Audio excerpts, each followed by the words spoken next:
नमस्ते, स्वागत है पुस्तक प्रेमी में।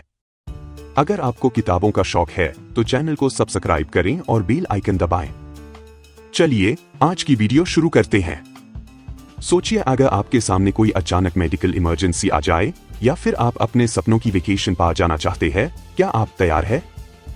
बचत यानी सेविंग आपके फाइनेंशियल सिक्योरिटी और सपनों को पूरा करने की बुनियाद है। लेकिन बचत कब शुरू करें और ये इतनी जरूरी क्यों है? आपको बचत कब और क्यों शुरू करनी चाहिए? बचत आय का वह हिस्सा है जो हमारे आवश्यक व्यय, उपयोगिता बिल, घरेलू खर्च आदि को पूरा करने के बाद बचाकर रखा जाता है।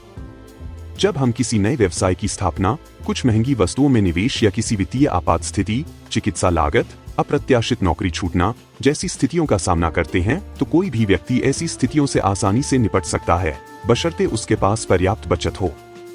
मान लीजिए आप 25 वर्ष की आयु में बचत करना शुरू करते हैं और आपका मित्र 35 वर्ष की आयु में 5,000 रुपए @12% से बचत करना शुरू करता है और 60 वर्ष की आयु तक बचत करता है। तो आइए देखें कि आप में से प्रत्येक कितना बचत करेगा। आप 25 वर्ष की आयु से लेकर 60 वर्ष की आयु तक मासिक निवेश 5,000 योगदान देकर बचत करते हैं। 21 लाख रुपीस। 60 वर्ष की आयु में आपका शेष टोटल रुपीस है 3,24,76,340 और आपका मित्र 35 वर्ष की आयु से लेकर 60 वर्ष की आयु तक मासिक निवेश 5,000 योगदान देकर बचत करते हैं 15 लाख। 60 वर्ष की आयु में आपका मित्र का शेष टोटल रुपीस है 94,88,176। अब आप दोनों का कंपेयर करके देखें। कंपेयर करने पे आपको पता चलेगा कि जल्दी बचत करने से चक्रवृद्धि ब्याज की शक्ति का आनंद लेने में मदद मिलेगी, जिसका अर्थ है कि मूल राशि को बढ़ाने के लिए अर्जित ब्याज के पुनर्निवेश के कारण निवेश के मूल्य में वृद्धि होगी। एक और बात जो आपको जानना चाहिए, क्या आपने कभी सोचा है कि आपको हर महीने कितनी बचत करनी चाहिए? बचत और खर्च की सटीक राशि व्यक्ति दर व्यक्ति पर निर्भर करती है और इसे आपके वित्तीय लक्ष्यों, आपकी आय के स्तर और आपके मासिक व्यय के आधार पर तय किया जाना चाहिए। शुरुआत करने के लिए सामान्य नियम बहुत मददगार हो सकते हैं। पहले खुद को भुगतान करें व्यक्तिगत वित्त में पहला नियम है। इसका मतलब है कि आपको खर्च करने से पहले अपनी मासिक आय से पैसे बचाने चाहिए। सबसे पहले अपने लक्ष्यों की पहचान करें।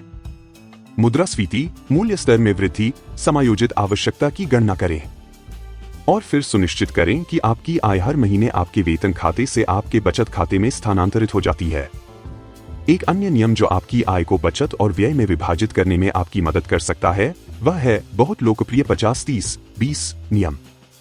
50% भोजन और आश्रय जैसी आवश्यक चीजों के लिए, 30% वित्तीय प्राथमिकताओं के लिए जैसे कि ऋण का भुगतान, सेवानिवृत्ति योगदान और अन्य बचत, 20% जीवन शैली संबंधी खरीदारी जैसे कपड़े और एंजॉय पार्टी विलासिता आदि के लिए। इस नियम के अनुसार व्यक्ति को अपनी आय का 50% हिस्सा आवश्यक खर्चों के लिए, 30% हिस्सा गैर आवश्यक खर्चों जैसे कि बाहर जाकर खाना खाने के लिए रखना चाहिए। शेष 20% हिस्सा अपनी बचत और निवेश के लिए रखना चाहिए। देखने के लिए धन्यवाद। अगर आपको यह वीडियो पसंद आया हो तो लाइक बटन दबाएं, चैनल को सब्सक्राइब करें और बेल आइकन को दबाना न भूलें ताकि आपको हमारी नई वीडियोस की नोटिफिकेशन मिल सके।